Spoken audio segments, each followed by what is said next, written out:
Selamat datang ke MOF untuk sidang media mengenai PKP 3.0 dan pendekatan kerajaan dalam memastikan kelangsungan ekonomi. Sepanjang sesi ini saya akan memberikan pencerahan berkenaan PKP 3.0 dan pentingnya sektor ekonomi terus dibuka, termasuk sektor pembuatan dan perkilangan. So izinkan saya untuk menjelaskan perkara ini. All of you can see the slide from media side. Boleh nampak slide? Okey. Seperti yang tuan-tuan dan puan-puan maklum, kerajaan telah mengambil langkah yang lebih tegas dan ketat bagi mengekang penularan wabak COVID-19 di kalangan masyarakat dan komuniti supaya kita dapat mengelakkan kenaikan kes secara mendadak. Jika tidak dilaksanakan, dijangka kes harian akan meningkat kepada 5,000 sehari pada awal Jun 2021.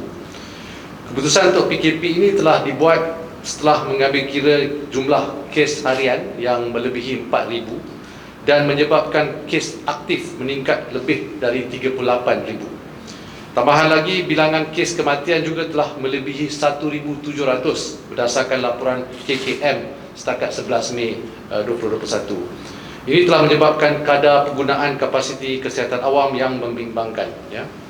Secara ringkas, PKP 3.0 adalah berasaskan SOP PKP 2.0 dengan membenarkan aktiviti ekonomi terus beroperasi. Namun, larangan aktiviti sosial itu telah diperketatkan selaras dengan perkembangan semasa. Dalam rangka Perintah Kawalan Pergerakan 3.0 ini, kerajaan telah memastikan sektor ekonomi terus beroperasi demi kesejahteraan rakyat, terutamanya golongan mudah terjejas. Berdasarkan pengalaman pelaksanaan PKP terdahulu dan data terkini, kerajaan mendapati beberapa perkara berikut. Pertamanya, penutupan aktiviti ekonomi akan memudaratkan golongan rentan dan mudah terjejas. Kedua, sekiranya sektor utama seperti perkilangan tidak beroperasi, ia bakal membawa impak berpanjangan dan berlarutan ataupun scarring, economic scarring kepada sektor utama ekonomi. Dan ketiganya, risiko penularan COVID-19 pada masa ini lebih tertumpu kepada aktiviti sosial. Slide. Semasa PKP 1.0 dilaksanakan pada tahun lepas, sektor ekonomi dan aktiviti sosial telah ditutup secara menyeluruh, the PKP 1.0, the MCO 1.0. Di waktu itu, kerajaan masih belum mempunyai pengalaman dan pengetahuan yang mendalam mengenai wabak COVID-19, terutamanya bagaimana ia menular di kalangan masyarakat dan apakah kesannya jangkitan COVID-19 ini kepada seorang individu. Walaupun kita berjaya melandaikan lengkuk jangkitan, PKP 1.0 telah menyebabkan kerugian sebanyak 2.4 bilion ringgit sehari kepada ekonomi. Apa yang lebih membimbangkan ialah kadar pengangguran yang telah melonjak naik sehingga 5.3% ataupun 826,000 penganggur pada bulan Mei 2020. Ini merupakan kadar pengangguran yang tertinggi sejak krisis komoditi dalam 1980-an. So it's the highest since the 1980s. Jika PKP 1.0 dilaksanakan semula sekarang, dianggarkan lebih dari 1 juta rakyat Malaysia akan menganggur. Lebih membimbangkan, pengangguran ini adalah tidak sekata dan lebih tertumpu kepada golongan yang bekerja sendiri, belia, wanita serta mereka yang berkemahiran rendah. Di samping risiko pengangguran, 2.8 juta rakyat yang merangkumi golongan yang bekerja sendiri, PKS Mikro serta usahawan kecil akan lebih terjejas. Dia akan melalui pengurangan pendapatan. So their income also will be affected apart from the loss on jobs. Oleh itu, kerajaan telah memutuskan untuk melaksanakan PKP secara lebih bersasar terhadap jenis aktiviti yang dibenarkan berdasarkan pengalaman dan pengetahuan yang lebih mendalam sejak wabak ini melanda negara kita pada Mac tahun lepas. Alhamdulillah, kita dapat lihat kadar pengangguran pada bulan Mac 2021 telah menurun kepada 4.7%. Namun perlu diingatkan bahawa kita masih jauh daripada kadar pengangguran sebelum wabak COVID-19 melanda negara, iaitu 3.2% pada tahun 2019. Berdasarkan maklumat ini, amatlah penting bagi sektor ekonomi untuk terus beroperasi supaya pintu rezeki rakyat terus terbuka, terutamanya dalam mencari nafkah bagi diri dan keluarga yang tersayang. Selain daripada peningkatan kadar pengangguran dan pengurangan pendapatan bagi golongan rentan, data KWSP menunjukkan bahawa lebih dari 57 bilion ringgit telah dikeluarkan oleh 6.4 juta ahli melalui iSinar, manakala 20.8 bilion ringgit telah pun dikeluarkan oleh 5.3 juta ahli melalui iLestari. Ini jelas dan nyata bahawa rakyat amatlah terkesan akibat penutupan ekonomi dan terpaksa mengorbankan simpanan mereka sendiri untuk masa depan hanya untuk bertahan hari ini. Apa yang lebih merisaukan adalah hampir 2.6 juta pencarum KWSP ataupun lebih kurang 17% mempunyai simpanan kurang daripada RM1,000 dalam akaun satu mereka. Dengan pembukaan ekonomi, peluang pekerjaan akan dapat dicipta dan dipermudahkan dan berkemungkinan besar akan membantu golongan ini untuk membina semula simpanan hari tua mereka. Kita juga perlu mengambil kira mengenai kos sosial, social cost yang mungkin timbul jika kita melaksanakan PKP 1.0 sekali lagi. Apakah nasib rakyat apabila ketua isi rumah tidak mempunyai punca pendapatan untuk menyara hidup keluarganya? Ini telah menyebabkan masalah sosial lain seperti peningkatan kes tekanan mental dan juga keganasan rumah tangga sepanjang tempoh PKP 1.0. Jika dibandingkan PKP 1.0 dengan PKP 2.0, sekarang kita di PKP 3.0 lah. Jelas dengan membenarkan sektor ekonomi utama beroperasi semasa PKP 2.0, ianya mengurangkan impak kepada pekerjaan. Pengangguran menurun dari 5.3% kepada 4.7%. Underemployment juga berkurangan dari 414,000 kepada 311,000 orang. Lebih memberangsangkan lagi adalah kadar penempatan semula pekerjaan meningkat daripada 6% kepada 40%. Last year, given the high level of uncertainty, employers are very cautious in hiring. However, with PKP 2.0 or MCO 2.0, clearly employers are more willing to hire new workers. We mustn't undermine this positive trend. Jika kerajaan memberhentikan aktiviti ekonomi untuk PKP 3.0, this uncertainty, ketidaktentuan berhubung kelangsungan perniagaan bakal menyebabkan sektor swasta ini menangguh pelaburan dan penggajian pekerja. Dengan itu, pendekatan seperti yang diumumkan oleh Yang Amat Berhormat Perdana Menteri semasa Permengkasa adalah untuk memberi komitmen untuk membenarkan aktiviti ekonomi terus beroperasi. Ini adalah penting untuk menjamin pemulihan peluang pekerjaan dan pendapatan, terutamanya untuk golongan rakyat kita yang mudah terjejas. Berdasarkan kaji selidik Perangkaan Malaysia (DOSM) pada tahun 2020, pelaksanaan PKP 1.0 telah memberi impak signifikan kepada tahap kewangan dan simpanan rakyat dan syarikat, di mana 82% daripada pekerja sektor swasta hanya mempunyai simpanan yang dapat menampung mereka selama 2 bulan saja. Manakala 68% perniagaan melaporkan tiada jualan atau hasil semasa PKP 1.0. 1 daripada 3 orang, terutamanya yang bekerja sendiri, tidak dapat menanggung perbelanjaan harian lebih daripada 1 bulan, dan 43% perniagaan memerlukan lebih dari 6 bulan untuk kembali pulih. Kaji selidik daripada Bank Dunia berkenaan impak COVID-19 kepada perniagaan juga menunjukkan bahawa 2 daripada 3 perniagaan mempunyai tunggakan hutang dalam tempoh 6 bulan. Jadi sekiranya sektor ekonomi ini ditutup sekali lagi, kebanyakan perniagaan akan terus gulung tikar yang akan memberi impak secara langsung kepada pengangguran. Saya dengan pasukan Kementerian Kewangan, rakan-rakan saya, berkesempatan mengunjungi PPR di Pantai Dalam pada bulan Januari 2021, di mana salah satu keluarga yang saya kunjungi biasanya mendapat RM450 sebulan, Tetapi mulai tahun 2021, melalui peruntukan tambahan sebanyak 700 juta ringgit melalui Belanjawan 2021, mereka telah mendapatkan bantuan kebajikan sebanyak 800 ringgit sebulan dan digabungkan dengan Baitul Mal menerima lebih kurang 1,200 ringgit sebulan untuk menyara keluarganya. Pada masa yang sama, apa yang saya lihat di PPR adalah selaras dengan tinjauan yang dilakukan oleh UNICEF. Berdasarkan laporan Families on the Edge, this is the 4th edition of UNICEF-nya report. Ini melibatkan lebih kurang 500 penghuni PPR di Kuala Lumpur. I think just published semalam pada 11 Mei 2021. Walaupun peratusan isi rumah yang menghadapi kesukaran untuk menampung perbelanjaan keperluan harian antara September 2020 hingga Mac 2021 telah berkurangan, but it's still high, kekal tinggi, dengan 50% isi rumah menganggap COVID-19 mempengaruhi kemampuan mereka untuk memenuhi perbelanjaan keperluan harian.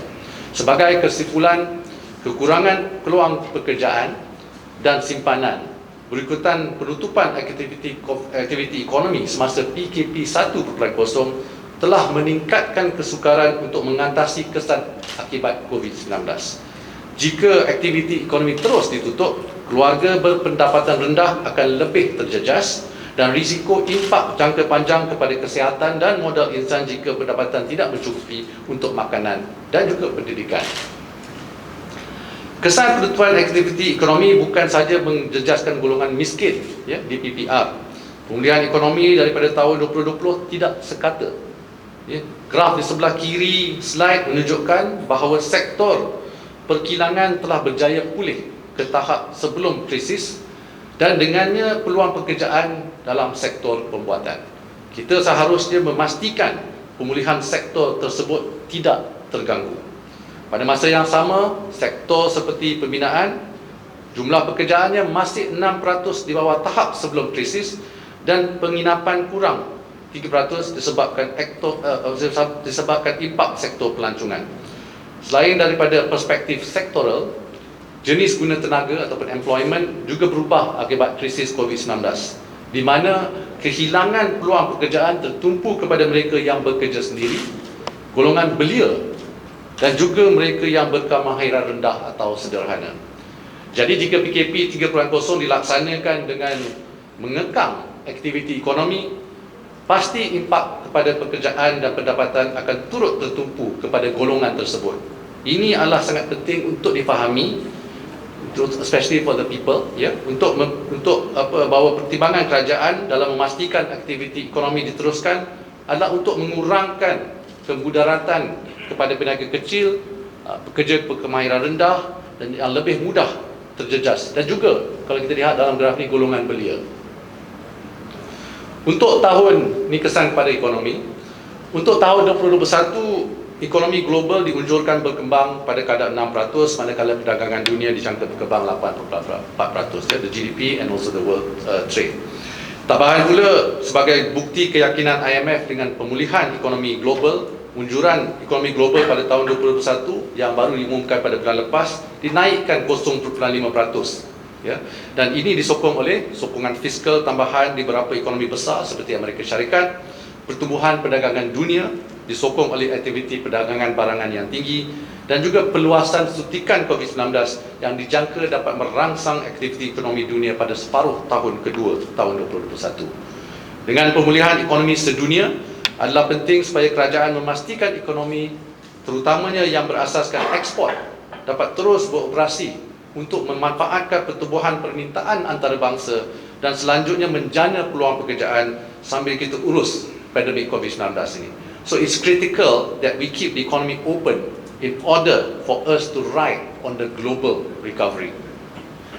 Setakat ini, negara-negara di seluruh dunia mengalami peningkatan dalam kadar pertumbuhan KDNK pada suku pertama 2021, selaras dengan peningkatan pasaran buruh yang menyokong penggunaan swasta, pemulihan perterusan aktiviti pembuatan dan peningkatan perdagangan barang, terutamanya ekspor serantau. So if you look at this trend, ekonomi Malaysia menunjukkan pemulihan pada suku pertama 2021 dengan kadar pertumbuhan KDNK negatif 0.5 bagi suku pertama tahun ini yang diumumkan oleh Bank Negara semalam.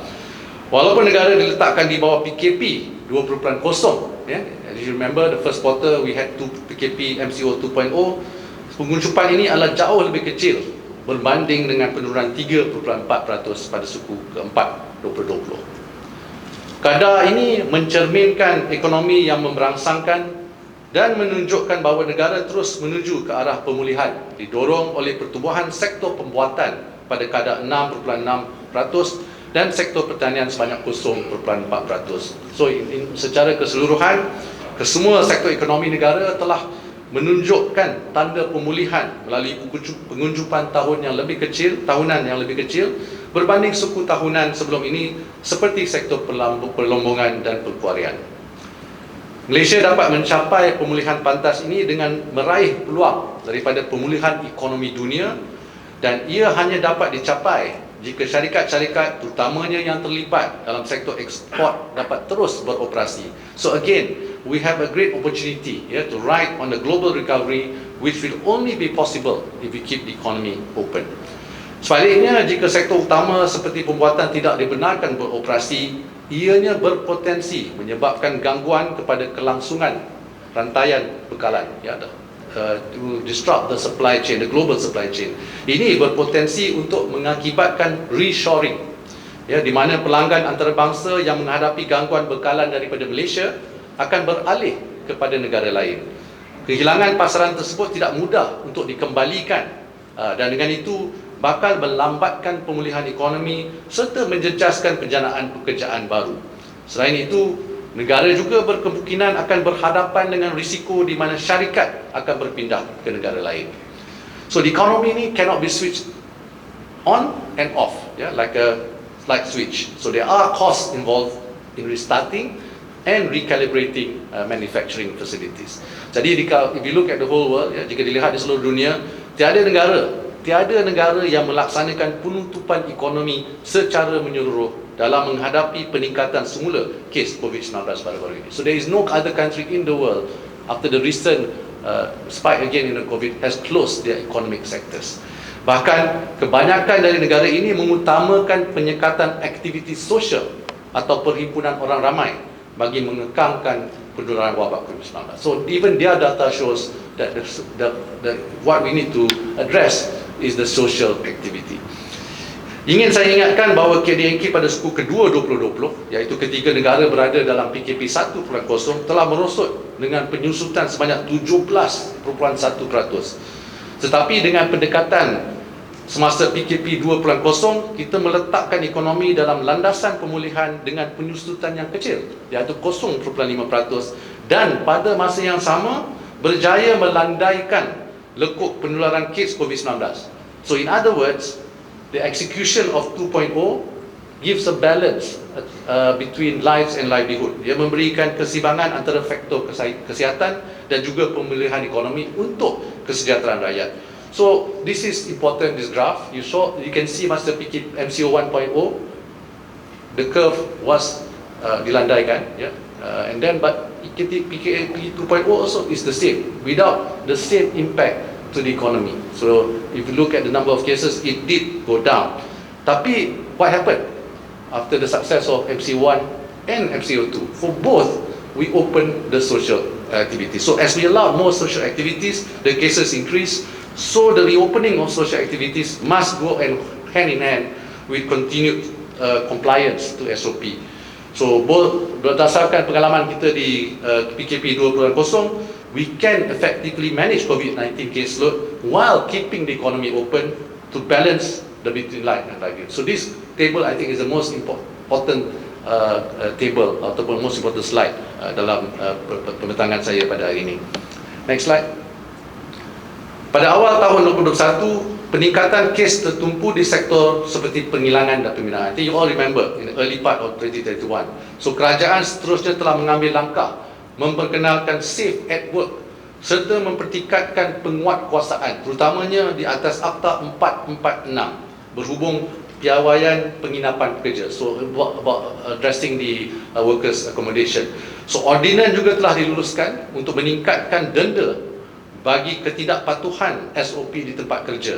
Majikan swasta juga telah meningkatkan usaha melaksanakan saringan COVID-19 di kalangan pekerjanya dan juga memperketatkan SOP supaya menggalakkan tindakan penutupan operasi oleh pihak berkuasa.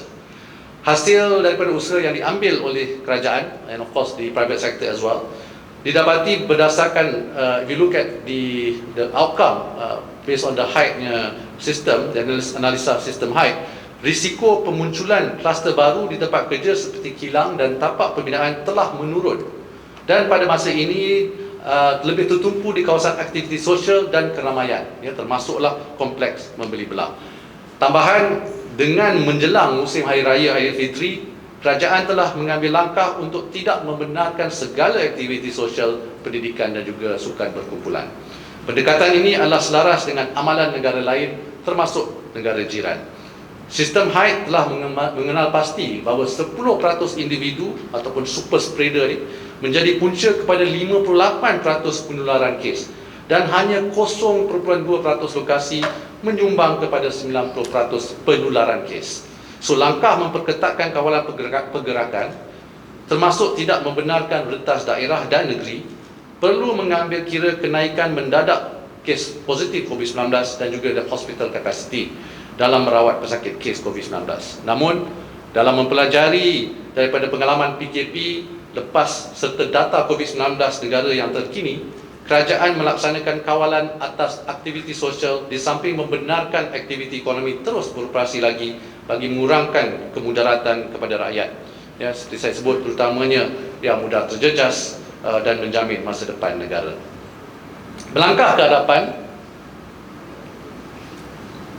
kerajaan akan terus memastikan semua bantuan secara bersasar yang diumumkan semasa Belanjawan 2021 Permai, Permengkasa akan disalurkan kepada individu dan perniagaan yang terjejas.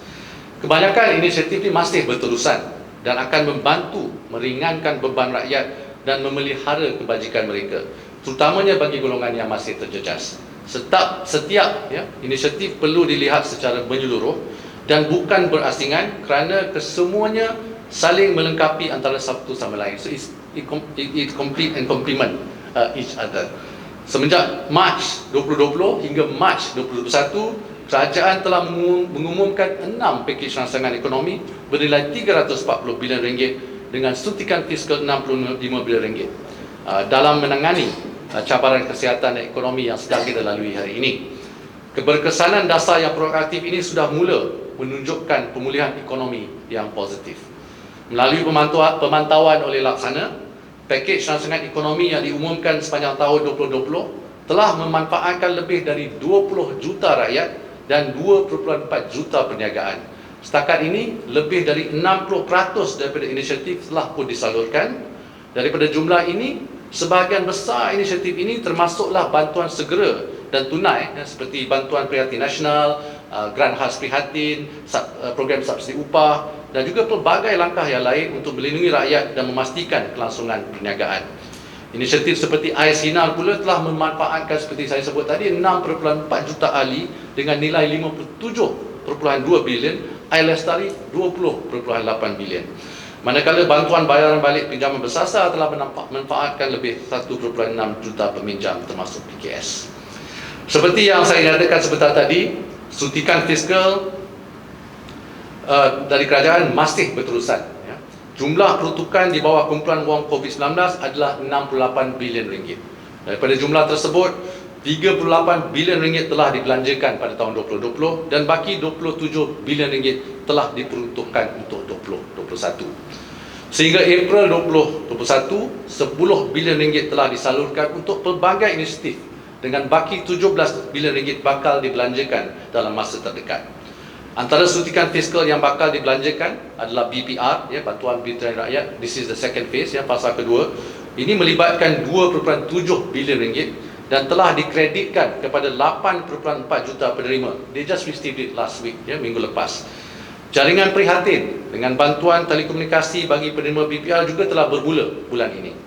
Grant khas prihatin, the third edition 3.0, untuk lebih 1 juta PKS mikro akan dibayar pada bulan Jun.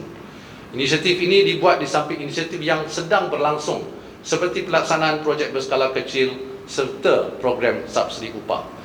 Jadi sekali ringkas, Pendekatan PKP 3.0 ni adalah berasaskan SOP of PKP 2.0 dengan membenarkan aktiviti ekonomi terus beroperasi.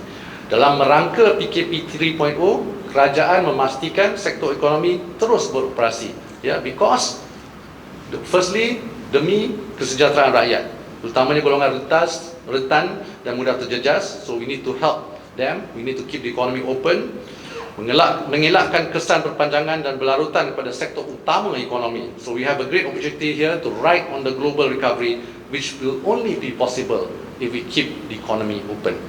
Namun larangan aktiviti sosial telah diperketatkan, ya, selaras dengan perkembangan semasa dan berdasarkan analisa KKM dan HAIG.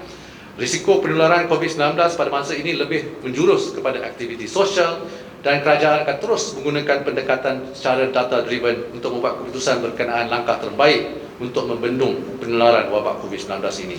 So kerajaan akan terus memastikan semua bantuan secara berasasa yang diumumkan dalam Belanjawan 2021, Permai, Pemerkasa akan disalurkan kepada individu dan perniagaan yang terjejas. Seperti saya sebut tadi, kebanyakan inisiatif ini masih berterusan dan akan membantu meringankan beban dan memelihara kebajikan rakyat. Pada masa yang sama, saya ingin ingatkan diri saya, tuan-tuan dan puan-puan, yang kita semua mempunyai tanggungjawab kendiri, ya, bagi memastikan bukan sahaja diri kita dan keluarga, malahan setiap rakyat dilindungi. This what you call it, this whole of nation approach. We have a collective responsibility to ensure our safety and well-being in the fight against COVID-19, and it begins actually with us. So wabillahi taufiq wal hidayah. Wassalamualaikum warahmatullahi wabarakatuh.